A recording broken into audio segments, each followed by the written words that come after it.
Hi, it's Ben Ufana. I'm back for another broadcast and the next edition of, or this next edition of my 30-day show up on broadcast mode challenge. But anyway, today I wanted to talk about navigating relational ambiguities.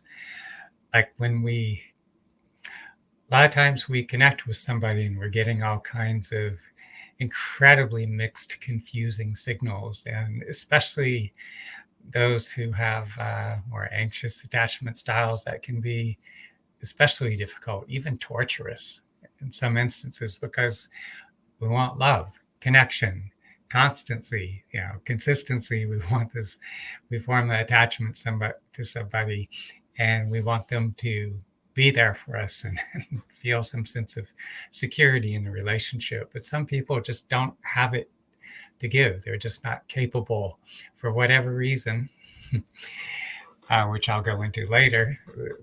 They just don't have the ability to sustain these kinds of connections. And even worse, they end up doing things that, saying and doing things that elicit enormously painful feelings in the person with who formed an attachment to them. So let's go on into that. So yesterday evening, I was working with someone, and as is often the case, I show up to an appointment and I don't know what specific issue or concern that individual is going to bring up for that session. And that was scheduled. I think this appointment was scheduled over a week ago, so I don't think it was on her mind anyway at the time she scheduled the session. But it just so turns out that, so this woman I'm working with, who's to maintain confidentiality, whose name I will not mention, was telling me about her ex-husband, how she gave me some details in the past, but not that much. But apparently he had resurfaced in her life at some point, and that they had forged some kind of a connection after a very bad ending years ago. But once again, her interaction with him, his actions, his words were triggering her immensely. And I was having some difficulty making sense of it all at first, because some of it, her English is not that easy to understand sometimes. And so I'm listening, and as the evening went on, I continue to ask more questions to make sense of it all. So apparently what she was sharing with me is that they got married way back in their 20s, and wasn't very long after getting married, her then husband says to her, "I don't want to be married to you anymore," and wasn't communicating. Sometimes he would just disappear. Weekends, for instance, he was just gone. She had no idea where he was at. And because it was eliciting such a painful emotional response on her part, and when you're getting jerked around like that, and it causes immense pain, and especially those of us who tend to be a bit more sensitive, and oftentimes what happens is, as we express what we're feeling, the person who's jerking us around emotionally, they make matters even worse by further distancing from us, and they pull further away, and they do even more stupid shit, stupid behaviors, such as going and hooking up with someone else, while you're supposedly in a relationship with them, or just saying and doing all kinds of hurtful things that leave you feeling a world of hurt. And you know, being that, those of us who have, I would say, even if you have a insecure attachment style, insecure or secure, you want that connection. And so what happens is often you're trying to hold on, you're trying to salvage the relationship, you're trying to control the person or the situation, you're trying to prevent yourself from being hurt further. And again, you're trying to just hold on to that person. And but it often blows up in your face.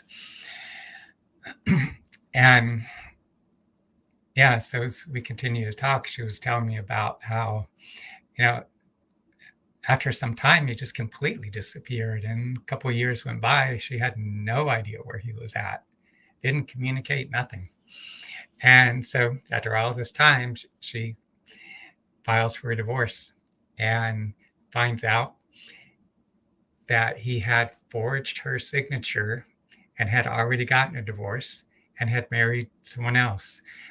I don't know what state he was in or she was in at the time or whatever, what state of the country, like, you know, um, yeah, California, Washington, Massachusetts, I don't know. But laws vary in different states as far as divorce and such. But yeah, so he had, as I said, he had filed for divorce and forged her signature, and he was married to someone else. So in my practice, working with people, I hear these stories from time to time. And wow. So years go by and he resurfaces eventually. But when he eventually resurfaces, by that point, he was very apologetic, acknowledged that what he did was horribly wrong, that he had hurt her, he was a total asshole, and so on. And so they had forged what she assumed was a friendship, and maybe it is to some extent, but they'd be talking on the phone apparently quite a bit and texting, and she even visited him. She was telling me about how at one point he was having a major medical crisis and he was in the hospital, and she wasn't even sure that he was going to make it, but she was there for him. And but he pulled through, and he's back up and living his life and everything. But again, getting these ambiguous signals, and I don't think she's attached to him romantically or anything, but it turns out once again he's being dishonest, being deceptive, and drawing close, pulling away, and apparently he's again, seeing other women, which I don't think that in itself isn't so much the issue, but just the deceptiveness of it. And at times when she would want to talk or communicate, his unavailability, the fact that he's once again pulling away. And I've gone through experiences like that in the past where I would form an attachment to somebody, and it was really confusing, because there's something about these individuals where they come into your life and they'll show up really big. I mean, all of a sudden you have this person in your life and you feel like you have a connection with them. And it's just something about how, you're with them and you feel the warmth of their body, and you're spending all this time and you're opening up and you're sharing all these intimate details of your life. And sometimes maybe even feel like this person's your soulmate or something like that. But for whatever reason, they cannot sustain it. And so they pull away. They withdraw. Maybe You try to call or you text and they don't answer, they don't return your call, they don't respond. And it creates a lot of insecurity. You think you have a connection, next thing you know, it's like they're out there and they're fucking someone else. And you feel like your heart's getting ripped out. and and sometimes I remember years ago there's an instance, it's like, okay, well, I guess we can just be friends. But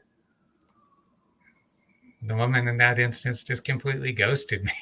And so there's something about these types of individuals. What they'll do is that, they'll, as I said, they'll come in real close and be real big and in your life, and you feel like you have this connection, but then they all of a sudden they're pulling away from you, they're distancing, they're giving you all these, they're saying and doing really hurtful things, and a lot of times they just completely disappear from your life, and then you're left with all these like horrible, conflicted, confused feelings. And sometimes when you're in the midst of it, it's like, should I call this person? What do I say to them? How do I get this person to just show up and talk with me and have a sane, rational conversation? How do we work this stuff out? But a lot of times you can't, because they're just enacting this fucked up drama. They're torturing you emotionally and stuff.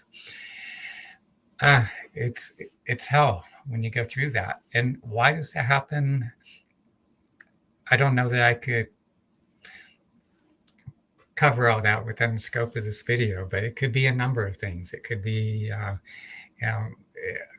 have some to do with their parenting, how they were parented. It could be traumas that they experienced, especially in their childhood, adolescence, or maybe later, that they haven't dealt with, that they haven't healed or resolved. It could be mental health issues.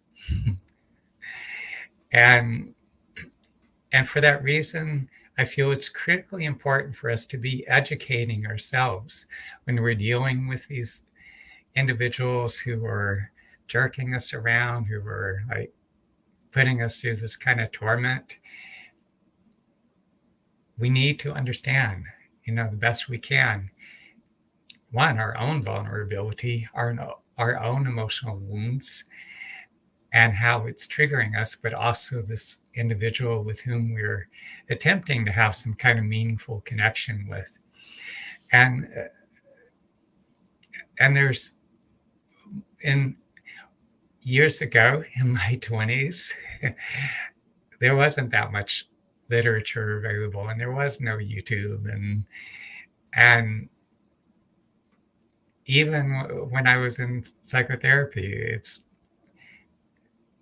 my then therapist was very understanding and caring, and it played an important part in my own healing process. But when I was dealing with these kinds of relational dynamics and these individuals I had formed attachments to, who were being really torturous in ways, and yet even my then therapist didn't have a lot of insight into these dynamics herself, and so therefore couldn't really offer me much in that respect. But over time, I have, and again, I encourage you to do so as well, to educate yourself, whether it has to do with partners with say borderline tendencies, or someone who's very narcissistic, things like gaslighting. But anyway,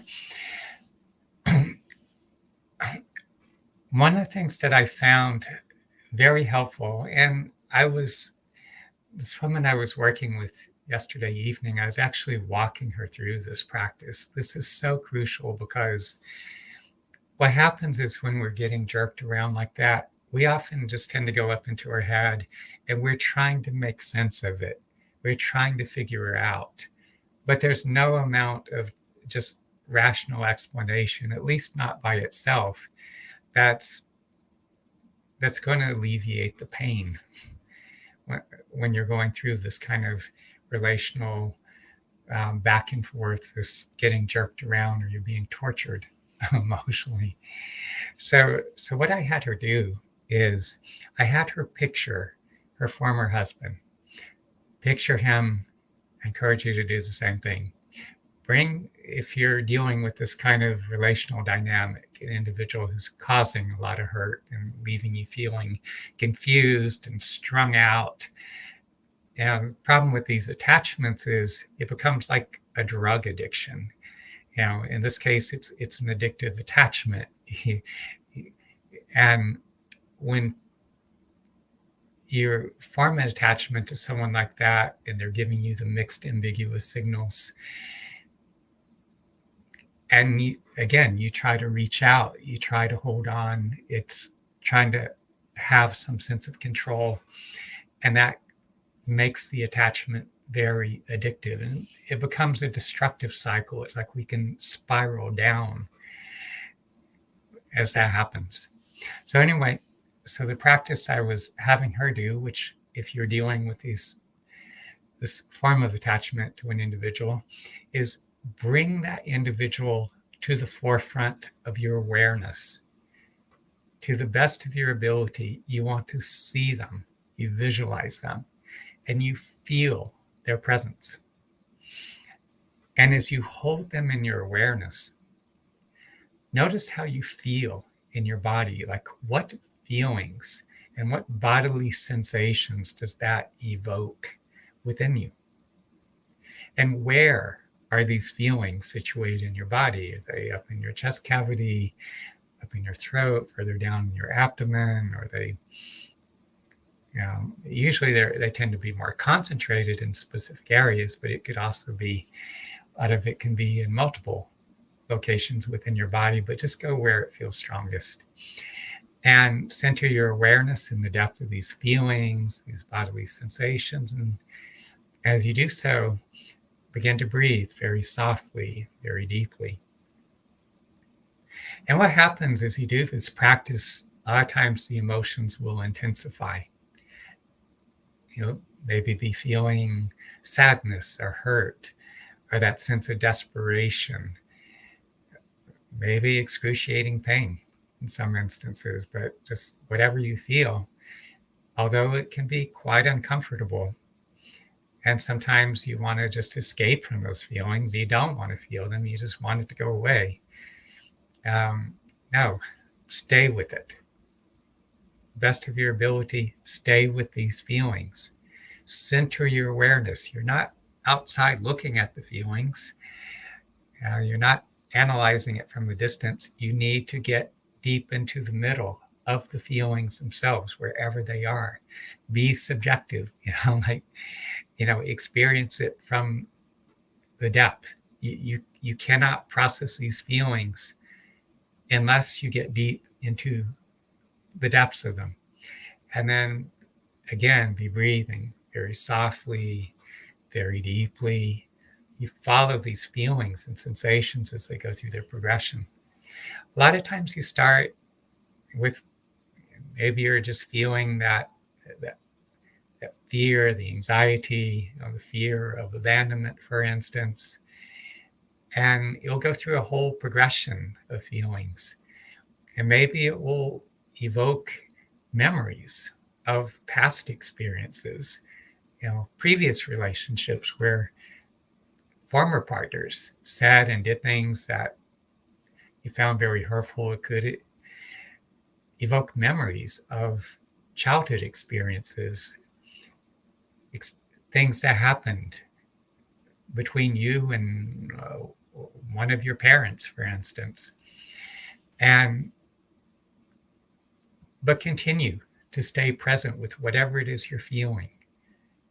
Again, fully immersed in the depths of those feelings, breathing very softly and deeply, taking note of any imagery that comes up, the thoughts that may arise. If you do notice yourself going up into your head and it's more of a mental process, bring yourself back down into your feelings and bodily sensations.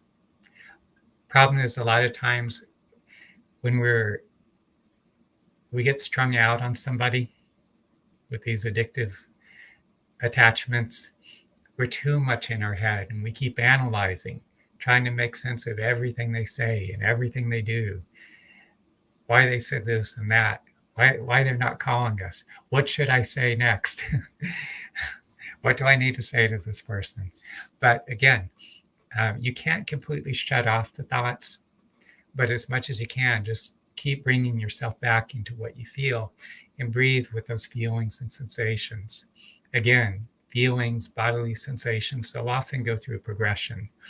Maybe they intensify, the feelings may move to other areas of your body, or they spread out and occupy larger space in your body.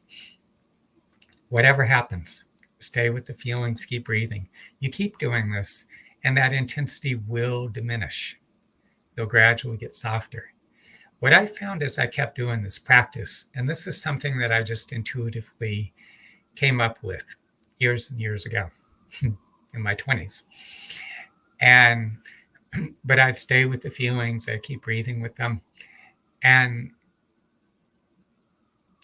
yes, they would often intensify, move to different locations or spread out through my body, whole different sets of feelings and memories, everything would come up, but I would keep staying with it, keep breathing.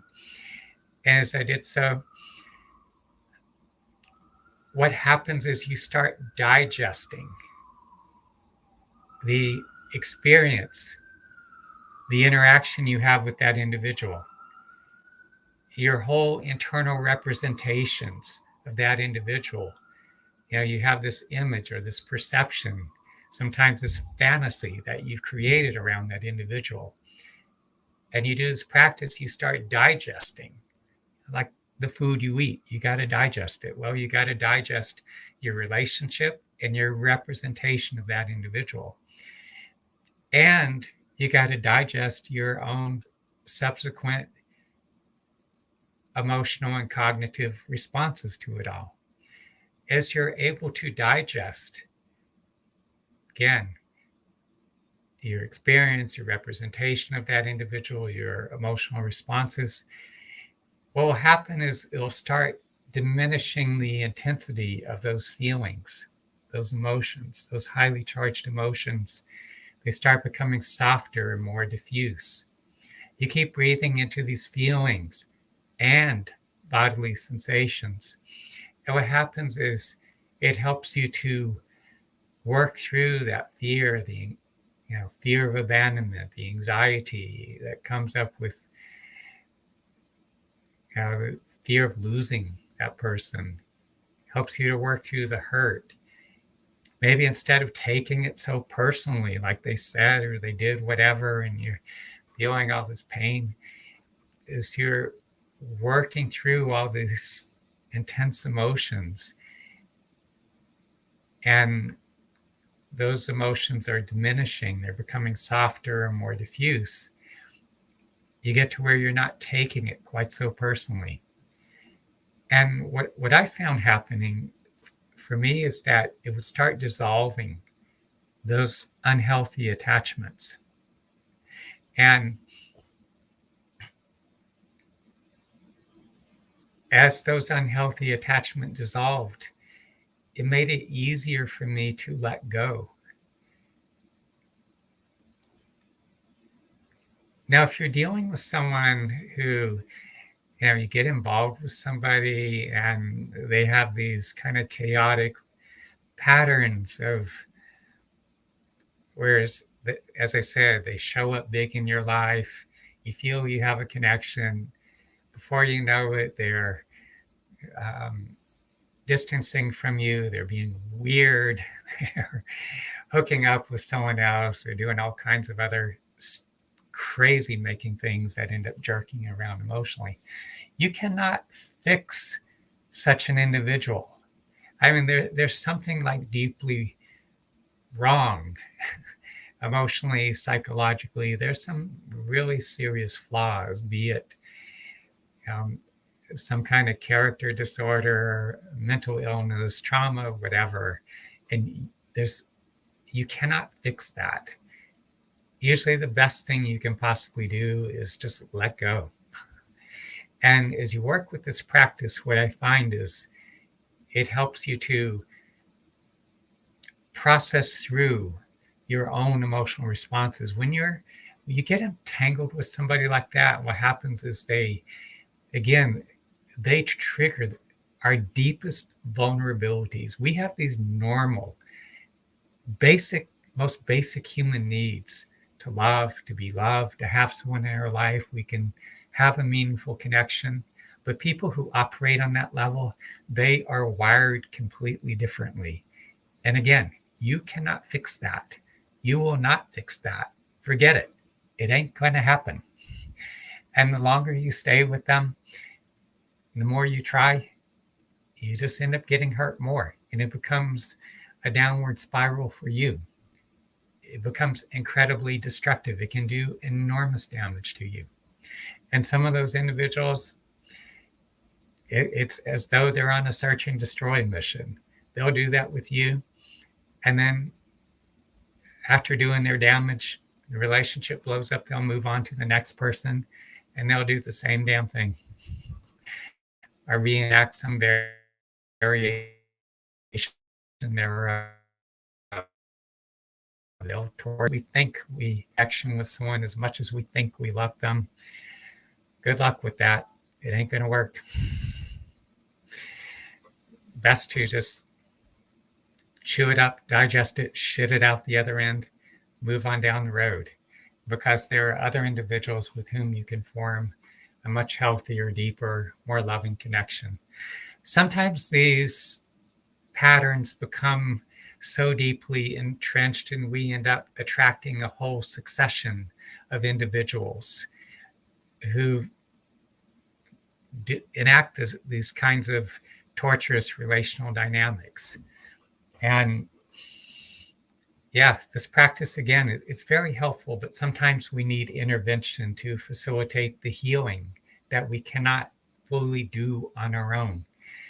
When I was going through this in my, especially mid-20s up into my 30s, a lot of it was a reenactment of the traumas of my childhood and adolescence. And by attracting me forming attachments to women who reenacted a lot of this early childhood, adolescent trauma, it was re-traumatizing me. It was digging the wounds deeper. And so I had to dig myself out of a very deep hole. This practice was extraordinarily helpful. I still do versions of this practice every day, although I'm not dealing with this relational dynamic anymore. I use this variations of these meditation practices I've developed to deepen my connection with my own body. We all face challenges. So whatever challenges I face as I go through my life, I use these practices to digest my life experiences and my subsequent emotional responses to work through, resolve those issues, and just move on, keep moving forward. But anyway, do this practice. But there are limits, just being realistic. There are limits to what our own innate healing intelligence can do. By the way, in terms of doing this practice, I mean, if you could only do 15 minutes, yeah, do that. I like to do at least an hour or 2 hours of practice. Yeah, it sounds like a big investment of time, but these wounds run extraordinarily deep. And, we have this culture that's, our culture has been shaped by all the technology, our smartphones and social media, and our attention span has just totally gone to shit. We cannot focus to save our lives sometimes. And the more you do practices like this helps you to develop this ability to be more and more present with yourselves.